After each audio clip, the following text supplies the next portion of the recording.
Hi, this is Eric at Frog Valley Tropical Fruit Farm, and this is Florida Natural Farming. Today I'm going to go look at Peach Cobbler Mangoes and talk about plant hormones, and it's just so complicated, and it seems like there's not very much understanding, or there's one. I'm out here with my little miniature zebus. Wally, he's trying to act tough. Hi, Wally. He's a good boy. He's a good boy. Yes, he is. Wally and Pepsi, Romy's daddy. A lot of people would get afraid when a bull did this, but he's okay. He's not mean at all.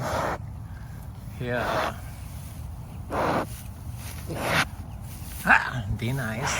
Tries to act tough. But he's okay. Come here, Wally. Come here, calm down. Probably if he had horns, I'd be a little more afraid, but he's never done anything evil, so hopefully it'll stay that way.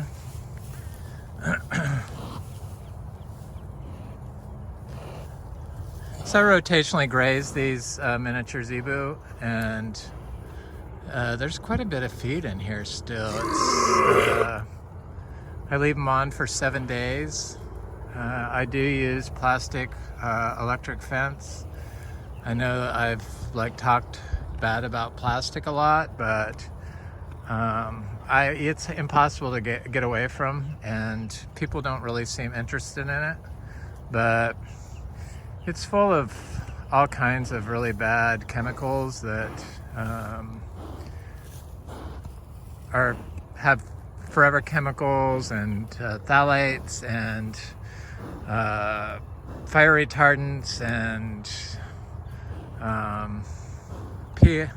PBAs and PBSs. Or is that what it is? Anyway, the stuff that they banned from plastics because it causes cancer, it's in all plastic. They just ignore it, and people ignore it, and it affects your plant's ability to grow normally, and causes cell mutations, the forever chemicals. But anyway, so for mangoes, cold seems to trigger the bloom a lot of times, though we do get mango bloom throughout the summer and get multiple crops off of a lot of our mangoes. So I'm going to start heading over to a peach cobbler mango I have in the back over here. We have about 4 peach cobbler mangoes, and all of them are blooming. We don't have a problem getting our mangoes to bloom. And I've been reading a lot of stuff. For some reason, you have to be a quantum biologist now in order to understand how plants are growing. And it's so complicated that it's way beyond NPK or applying phosphorus or potassium to get plants to flower and bloom. And it turns out, from what I've been able to read, that the soil sink is responsible for your plant's ability to grow normally, so to express its genotype naturally. And the least amount of chemicals, which plastics contain, is better to keep mitochondria from mutating and causing early death. There's nowhere more obvious that there's a problem with it than in the citrus industry, where the long-lived citrus should live 75 to 100 years. In Florida, on average, only lives 15 years. That's because all of the toxins that they use to grow the food or to grow the fruit trees is causing mitochondria damage, which is mutational cell load. And once the mutational cell load reaches a certain point, the plant dies. So cell death. And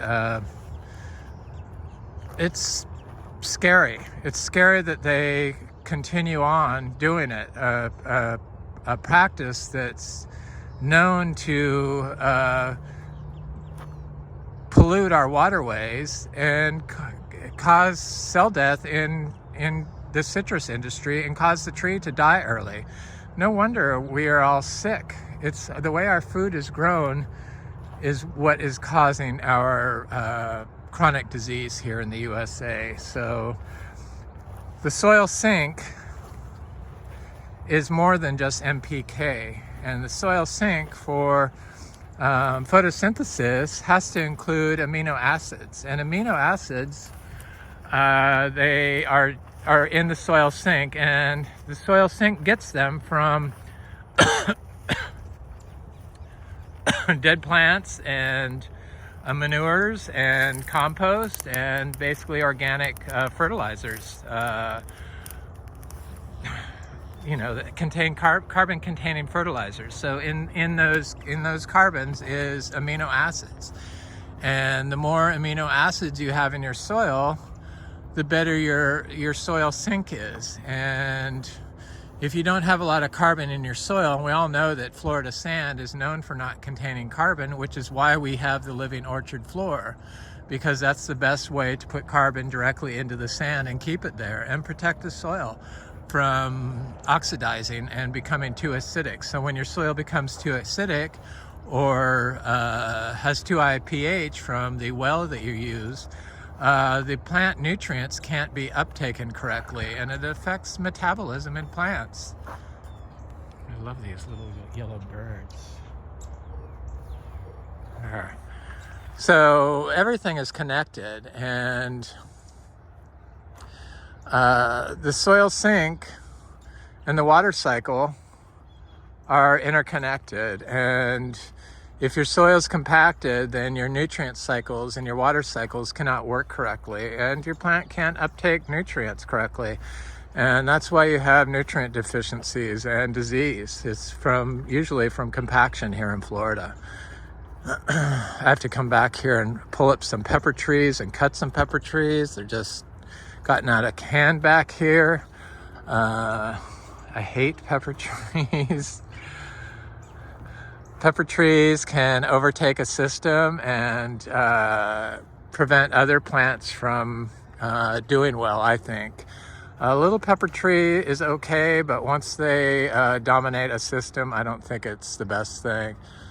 And as you can see, all of our mangoes bloom, and they're all starting to bloom super blooms. Not just a little bit of a bloom, but a huge bloom.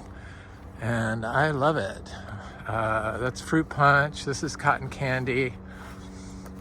And we don't water anything, and we've never watered any mangoes. And the only thing I do back here is let the orchard floor grow out and give them a load of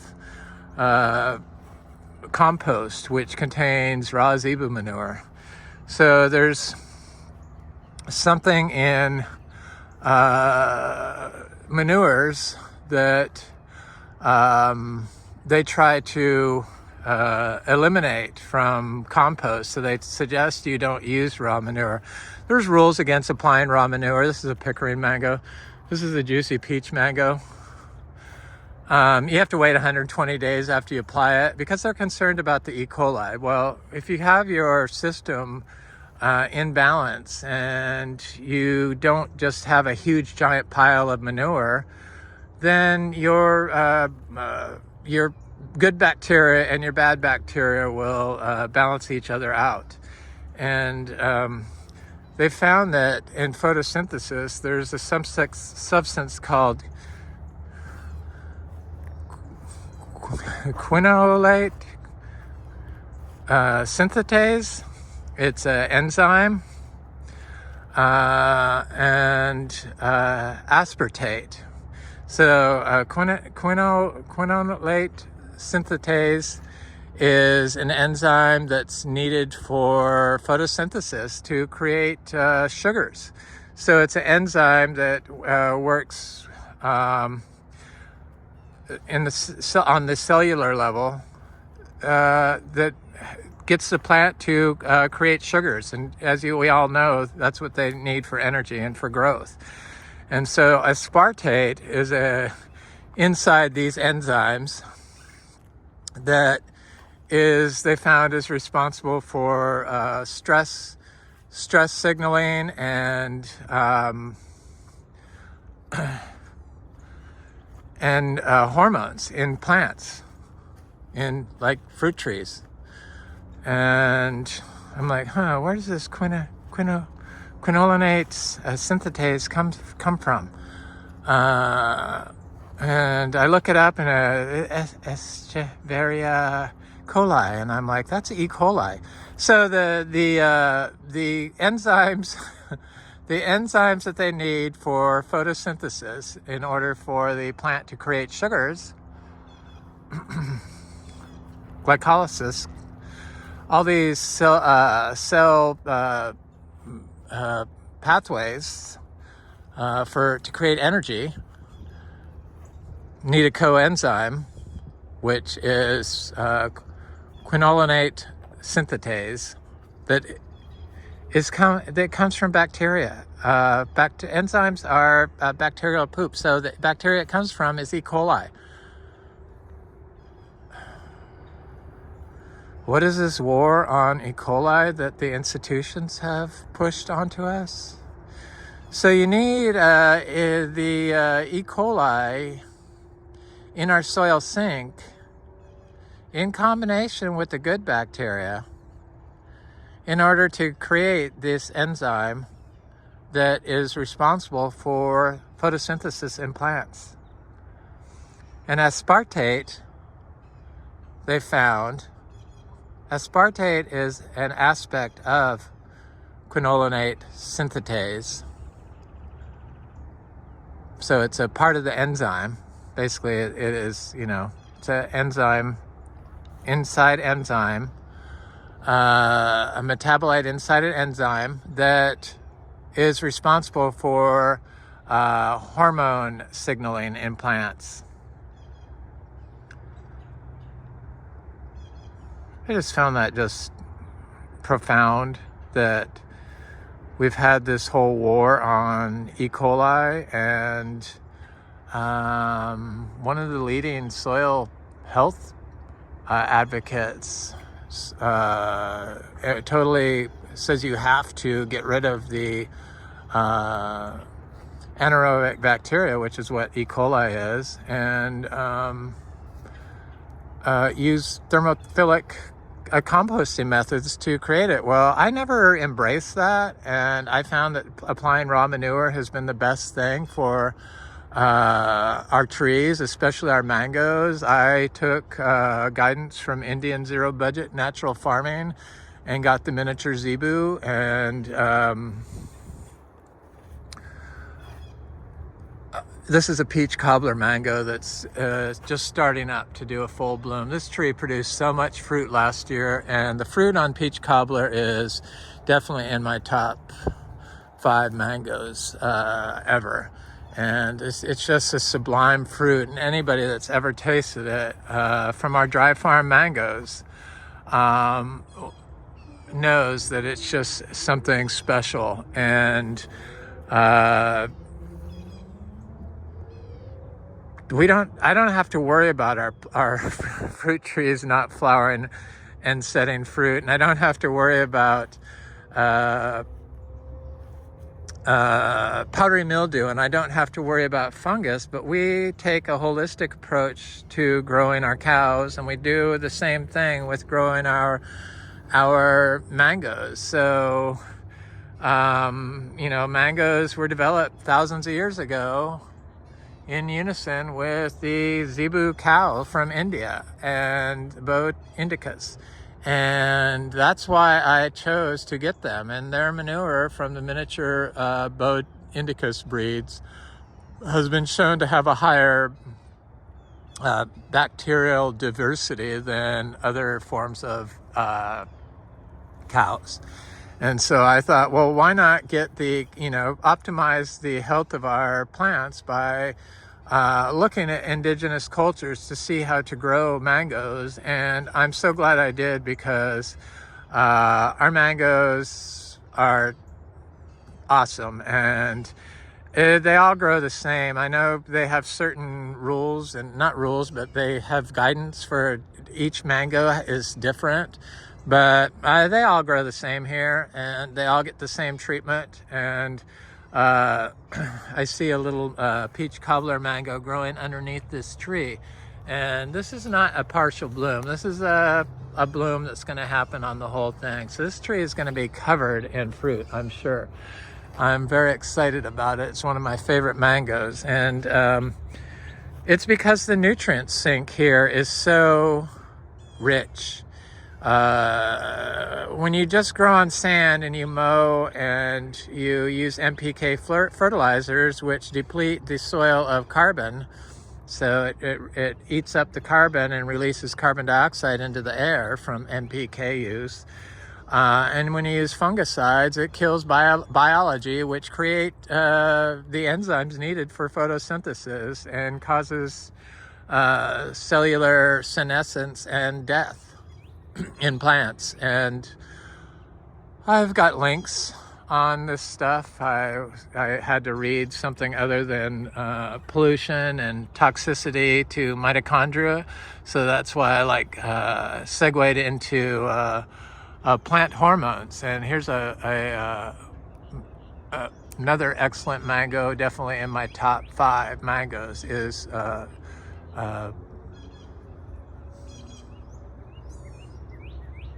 this tree here, sweet tart. It's covered in bloom. Every panicle, every stem has a flower forming on it. And I've got a lot of other trees planted back here. I've been trying to plant just seeds. They're starting to pop up. Here's a cashew. Here's a lemon zest mango. We have a lemon zest tree that produced 3 crops for us. It's not really a good producer. This particular tree in particular has not produced well, but this is not the norm for our property, and it could be because the tree is very sensitive to mitochondria damage, which starts from the seed. So from the time you get a seed, you start building up the mutational mitochondria damage from the farm anti-biological practices you employ on the seed. So by applying hydrogen peroxide to the seed and sterilizing it,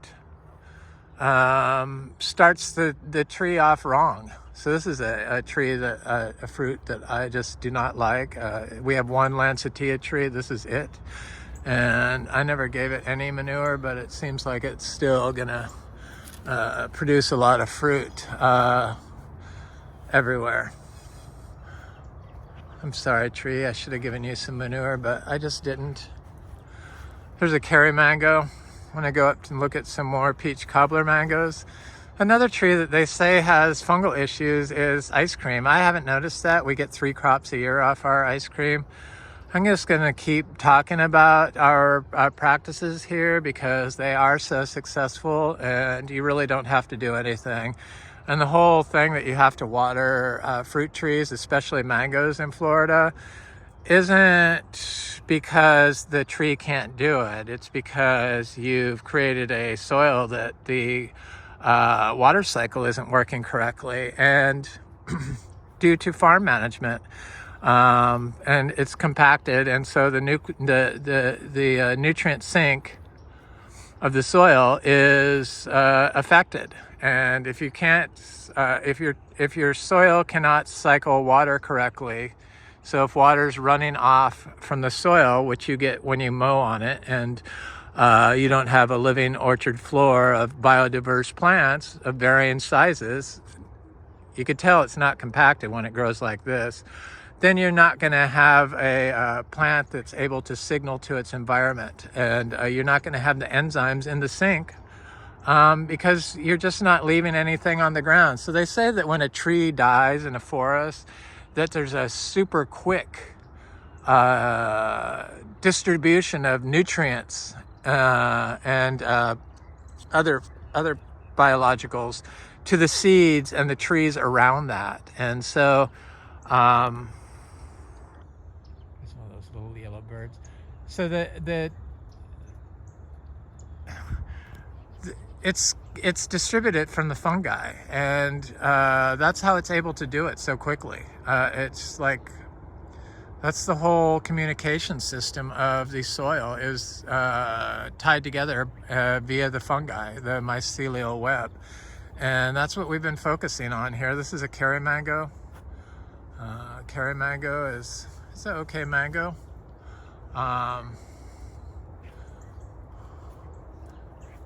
Smells so good. Oh, so it smells so good. But look at all the fruit or flowers on these things. There's a Valencia Pride mango that's like starting to flower everywhere. It's the signaling in the soil due to the aspartate. So it's responsible for plant signaling, and from its environment to the soil, and from plant to plant, and it comes from E. coli. Who'd have thought? I didn't. So glad I read a lot of stuff. This is another ice cream mango. There's an ice cream mango over here. Oh my God, I got pina colada, has got flowers on it.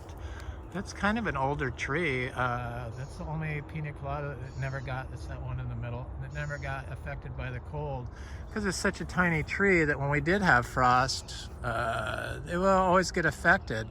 So when we had cold, we have 250 grafted mango trees and probably 300 seedling trees now. This is an ice cream mango. It's amazing that ice cream produces 3 crops a year here for us. I wonder if they can do more. I'm pretty sure that the mangoes can fruit and produce year-round, a lot of them. But nobody's ever focused on building up the soil sink, a nutrient soil sink, and that's what we've been doing.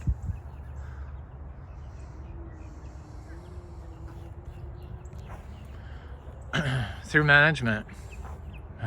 People just despise this, and it goes against what they teach you. They teach you to like remove everything from around the tree because it's going to steal nutrients from your tree. But when you do that, you're limiting the amount of amino acids that are going to be in your soil nutrient sink. This is a cotton candy mango. This is a cotton candy mango. This cotton candy mango looks like it's just starting. This is our daily compost, full of E. coli probably, and other beneficial microbiology. I knew that it was wrong to say that E. coli was so bad. It's bad when it's mismanaged. Yes, I agree. But when you raise animals correctly, this is a seedling mango that's gotten quite big. I'm not sure who it is. But when you raise animals correctly and you don't keep them in confined feedlots and you don't make huge giant piles of manure, then the E. coli stays in balance and is a needed bacteria for the enzymes that are responsible for plant signaling and photosynthesis, just to create sugars. Seems like everything that I knew has been wrong, and it's really scary to think that we've pushed industrial farming methods around the world, and the people still are unable to evolve. But it's just like with our own human health journeys. Everyone has their own speed, and the ones that don't evolve are the ones that wind up with chronic disease. So the people that are unable to evolve into a more holistic approach that looks beyond NPK and looks at enzymes and its role in the soil sink and the water cycle. It's complicated, but nature is not just something basic like NPK. Turns out that is what causes chronic disease. Just as when you take pharmaceuticals without questioning what you're taking, one pharmaceutical leads to another pharmaceutical, which leads to another pharmaceutical. And unless you take a proactive approach and look at what your diet is and make lifestyle changes, then you're probably just going to continue on and get sicker and sicker until you die. It's the same thing with plants. It's very closely related, our lifestyle choice and the lifestyle choices that we believe in to grow plants.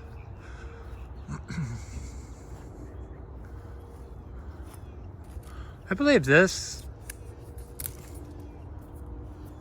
was from the cold, but I'm not really sure because I have seen it on areas where they've sprayed glyphosate, but I'm not sure why that happened on some of the leaves, but they do burn glyphosate weeds around here, so it's a good chance that a tree could get affected from the smoke. People also burn plastic around here. I could smell it sometimes in the air. In fact, I don't open my windows when it's cool like this, just because I know that I could get a big house full of smoke, even though we're far away from everyone. People don't look at the pollution that they create. And these are fruit punch mangoes. They're doing good. They're kind of young mangoes. They should be a little bit further along in size, but they seem okay. They do produce a lot of fruit, so that could be an issue. But speedy growth isn't necessarily indicative of a healthy plant. And we have so many of them that I was just surprised that only 25 got froze back when it was so cold. So that's a signaling response that the soil, the nutrient in the soil health, the nutrient pool of the soil is responsible for. So the plants communicate to each other. So probably the one that has the weakest immune system, that is in the most undesirable spot, is the one that is going to be cut off from the plant's resources, to be cut back in order to save the rest. This is a orange crush jackfruit. It's a tiny little tree, grafted tree.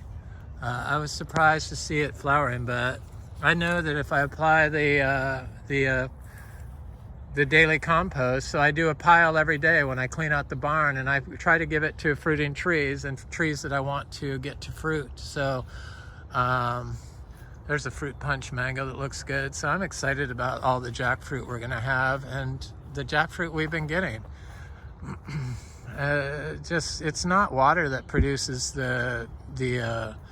people think you have to water in order to get fruit production, but if you don't have your soil health correct, then your nutrient cycle isn't going to work correctly. And if your soil nutrient pool is deplete of carbon, which you have when you have a compacted soil and oxidized soil, which is what happens in Florida on sand when you mow, then you're not going to be able to, your tree is not going to pull the resources needed in order to fruit and produce well.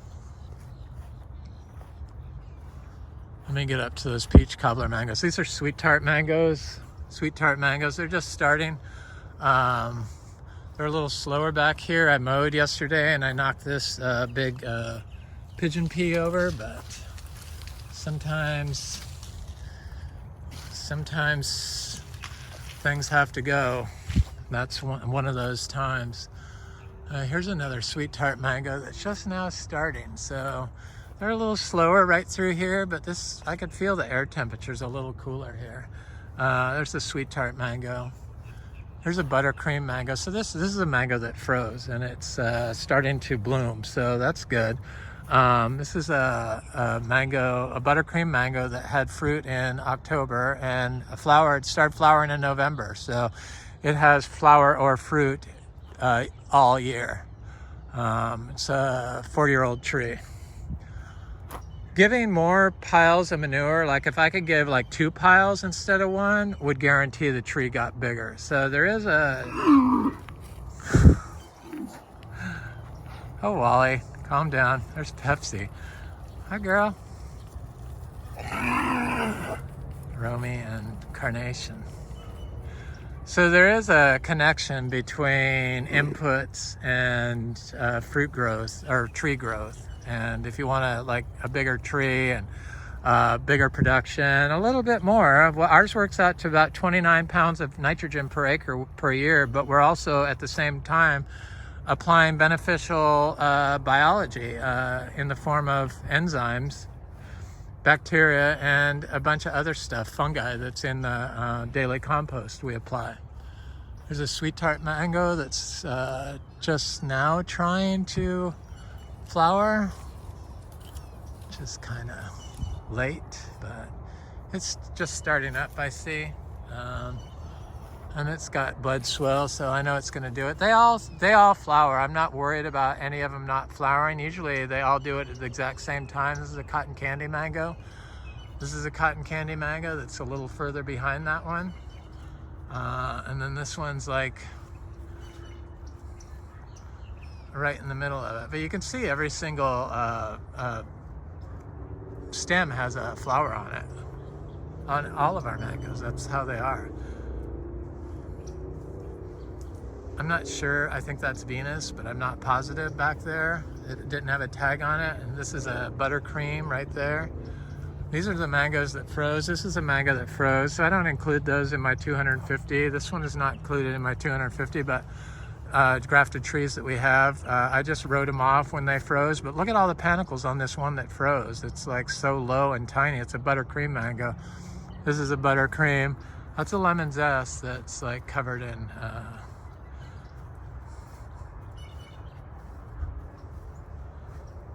flowers. And this is a diamond mango that is just now starting. Diamond I prefer over pickering as far as dwarf mango that produces well, that has very similar taste to pickering, and it's about the same quality of fruit, and as far as taste goes, and it produces 3 crops a year. So for that reason alone, I prefer diamond. Pickering's only shown 1 crop production a year for us, but that could change. Our lychees are quite getting quite spectacular. I'm gonna look at this. We're gonna have lots of lychees this year. Hopefully the birds won't get them all, but we're getting so many, they're getting so large now that this is a sweet tart mango tree. It's weird how sometimes the panicles of the same variety will be different colors. Like this one's green and then that one's more pink. And some of the trees have green and some have pink. Must be like sun or something. I'm not sure.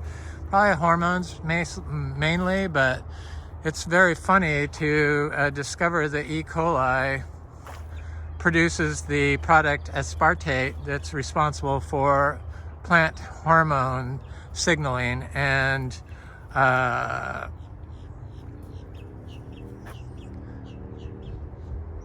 stress plant signaling. So when it's cold, it's able to signal to its environment to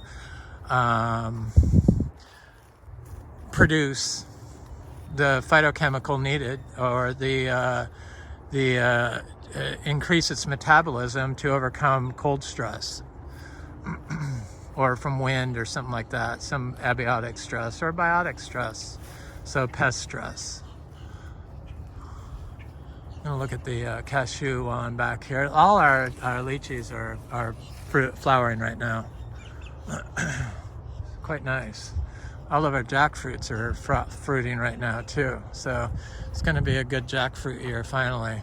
It took a while. It's not, the tropical fruit thing game is like a multi-generational, and we've only been here 8 years. And it took me a while to get to the point where I understand what's going on more. And it seems like the more I know, the more I need to know in order to try to help people understand and try to help Florida and help people grow, because Florida is such an amazing spot and you can grow anything here and it doesn't need to be destroyed through farm management. And we don't need to pollute our waterways. I mean, our waterways have become the most polluted lakes in the nation. That's nothing to be proud of, because Florida is such a beautiful spot and it doesn't have to be that way. And it's because of nutrient pollution caused by agriculture and septics. We have the most septics of any state in the nation per capita, I guess. It's crazy. One out of every 3 houses is on a septic here. Whole cities like Sebastian and stuff are on septics. Indian River County, they're trying to get transferred over to not being on septic. And then because we're on calcareous rock, so everything moves right into the aquifer, so into the waterways. And because we compact our soils through the overabundance of lawns cause compaction, which causes runoff, which go right into the lakes. So in our agricultural, I'll have to go over to this Peach Cobbler. I almost forgot what I was doing. Our agricultural systems, everyone mows the orchard floor, which they use machinery. So not only are they applying rubber to their soil, but they're also applying or creating a compacted soil, which severely limits the soil nutrient pool and the plant's ability to signal to its environment to combat stress from biology, like the insect that causes greening, or the insect that causes the mite that causes the Aranos mite in lychees. Plants should be able to overcome these things, but because of the way we manage our soils, they're unable to here in Florida, because sand is very highly disturbed.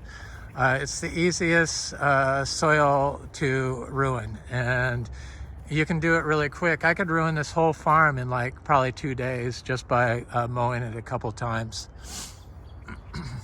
That's how easy it is to destroy. This is a sweet tart mango. Look at that Venus mango over there. This is a diamond mango, but this sweet tart's covered. And Cepadilla, this is a sugarloaf mango. This is a Venus mango. This is a fruit punch mango that didn't set fruit on its first go round, but it's got new fruit panicles starting.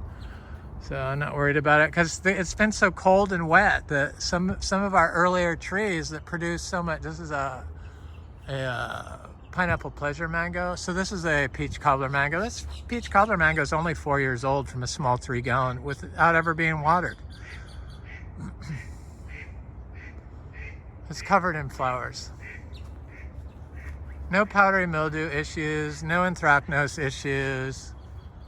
It's just insane that we think that we know what we're doing when obviously we don't. Yeah, you might be able to like stop your fungi, but you're also damaging your plant's natural ability to prevent disease in itself, because you're destroying the biology in the soil and the biology on your leaf. So your plant's ability to signal to the environment to fix itself. So it's probably going to cause early death of the tree. There's another peach cobbler mango. Look at our jackfruit. Oh, got so many jackfruits on this tree. Little tiny tree, grafted tree. A little yellow, crunchy, low latex. It's quite good. There's another diamond tree. Trees are further along, and the flowers are much further along, because the closer I am to the barn, the more manure they got. So look at this Venus mango. Quite nice. Cepadillas. I'm gonna go up and look at another Peach Cobbler Mango.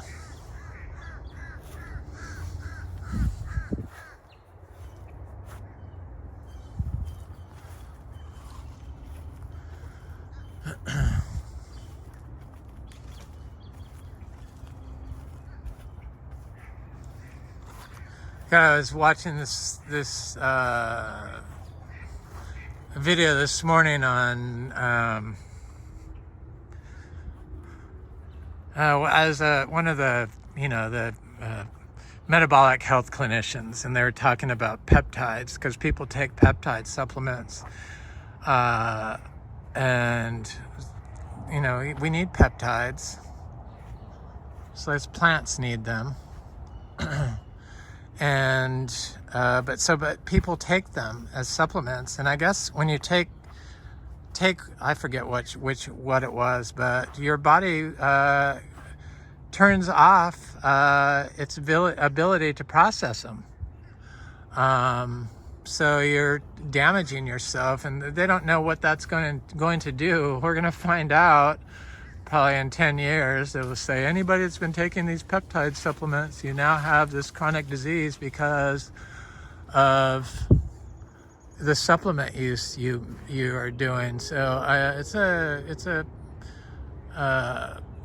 it's involved with amino acids. So amino acids people take supplements of, and they give supplements to plants of amino acids. But all you have to do is let leave the carbon in the soil and grow carbon in the soil with a living root, and that's all you have to do. But people take amino acid supplements, and I was like, where are these supplements coming from? So I looked up amino acid supplements, how they're made, and they're made from human hair, pig skin, and duck feathers.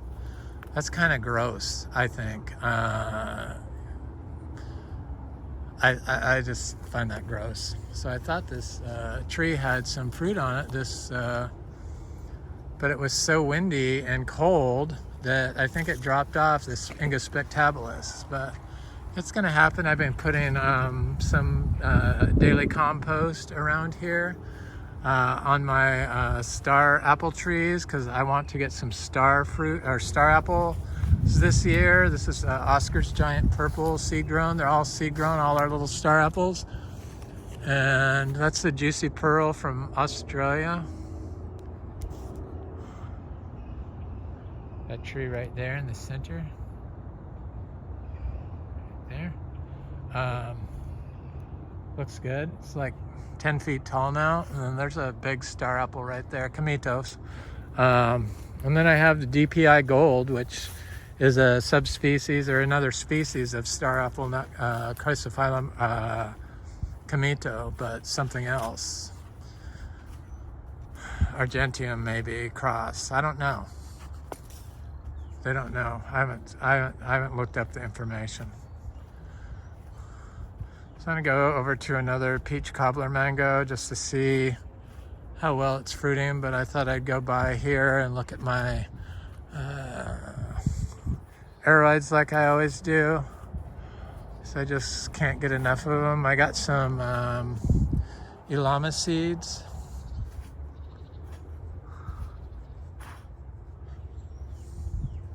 The Talisias are looking good. Those are like giant longans. Then I got a new one from, here's one here. That's the species from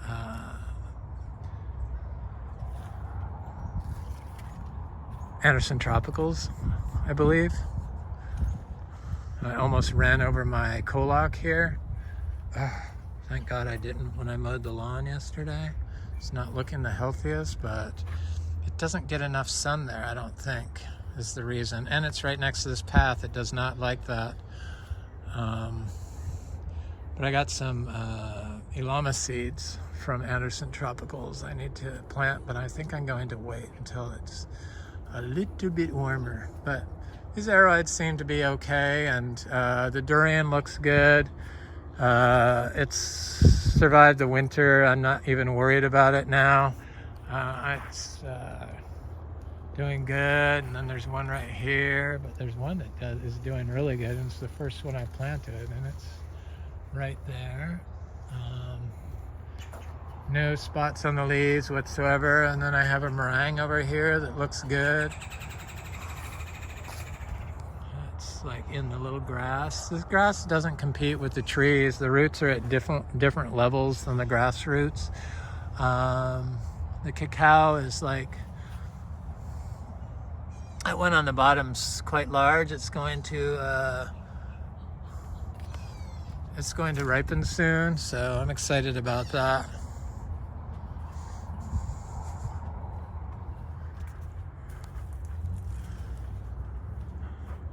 We got about 450 bananas that I divided, and they're all ice cream bananas. And so we don't have any issues. I don't have to fertilize them all the time. I don't have to do anything to them. Nothing's watered here. I don't water stuff when I plant it. I just do it bare root and plant it. But we've also built up the soil nutrient pool, and our water cycle works correctly because it's not compacted. So if your water cycle isn't working, you're not going to be able to cycle calcium. There is no reason why anybody should have to apply gypsum in Florida, except that they've been using antibiologicals, applying salt-based fertilizers, and spraying copper and other antifungals to their trees that wind up on the soil that prevents the biological abilities of the soil life to cycle calcium correctly. It's in combination with compacted soil. So it's management, and we have unlimited calcium. We're on calcareous rock here, so why somebody in Florida feels the need to have to apply calcium is beyond me. It's the most available nutrient in almost all soils, so it just is bizarre to me that they don't look at anything else, but that's how it goes. I'm glad I was able to mostly figure it out. So this is a peach cobbler, and it just started flowering, and it's covered in fruit, or not fruit, but flowers of different stages. Every single branch has a flower started on it. And so I expect to get, this is another 4-year-old tree, just turned 4 years old, from a small 3-gallon, never been watered. Our orange sherbet mostly put out flesh, but it's flesh with flowers. So it's because it got warm and cold, but it's still flowering everywhere. It's very bizarre when people don't get flowers on their big mango trees, especially this year when it was seemed like the ideal year, 2 years after a major freeze. But that's management. Over management, probably trying to overthink it, when really all you need to know is to plant the tree. Usually bare root is ideal, so that the plant can communicate better with its surroundings, and applying the right type of organic fertilizers, so they're high in amino acids and biologicals. So a probiotic with a prebiotic, and the probiotic should contain E. coli, because that's where our aspartate comes from, and it's responsible for plant hormone communication signaling. So it's kind of important. I'm going to look at this seashore mangosteen. So we started this farm 8 years ago to be a Bolivian mangosteen, the achachiro tree. We have about 500 achachiro trees. We do fruit achachiro. We only have one fruiting tree at the moment. They take a while to start fruiting, though we have sped up the growth of our achachiros by the management practice we've been using here. And we plant everything in full sun usually originally. Now I've been planting more in shade, but all these trees were planted in full sun when they were quite small, never had any issues. I never had to do anything to them. This is a Garcinia hombromiana, which is supposed to be really good fruit. It's phytogenetically related to Garcinia mangostana, so it could be a natural parent of mangostana. The fruit looks similar to mangostana, but it's red, and the fruit tastes similar, but it has a more acidic or sour flavor to it, component to it. So a lot of people describe it as taste. It's a good sized fruit. It's red and it looks like the mangostana, and it's our latest Garcinia that we've are fruiting here, and we have 8 different species of Garcinias that we've now fruited here, and this is the 8th one. And this tree is about 15 feet tall and is not watered, and like everything else, we don't water our trees. Totally unnecessary. We focus on the soil and its ability to cycle water correctly and capture water with the use of carbon living orchard floor. So all this dead carbon captures water and transfers it into the soil via the roots. And it's able to do that because of the biology, so fungi that are endophytes inside the plants. This tree here I thought was you needed a male and a female, so I thought it was dioecious. I think I called it monoecious last time, so where you need a male and a female. But I believe that this particular tree is a hermaphrodite tree because it produces fruit without self-fertile. We'll see if it has viable seeds. I'm pretty sure it will. But it's producing fruit now, and it's holding the fruit. It started fruiting 2 years ago. For some reason last year it took off, but it had been hit by a severe drought. It did not affect the tree at all, but I'm really excited about this. It seems like it's gonna roll just like our other Garcinias, where we get 2 crops a year off of our African mangosteen, the Garcinia livingstonii. Large crops, not little crops. And we have 3 hermaphrodite trees of that, and I planted about 400 seeds of that this year, which I do see coming up here and there. Quite excited about the future of this farm and its production. And it's amazing that we don't have to do anything. Basically, it's a very low maintenance form of farming, and it's very easy to do in Florida. Anyway, this is Eric at Frog Valley Tropical Fruit Farm, and that was my video on plant signaling and the Peach Cobbler Mango. And I'm standing in front of the Seashore Mangosteen, our latest Garcinia in the mangosteen family to fruit of 8 different species we fruit here. Naturally, growing naturally. Have an excellent day. Please like, share, and subscribe if you enjoy this content. Thanks for watching.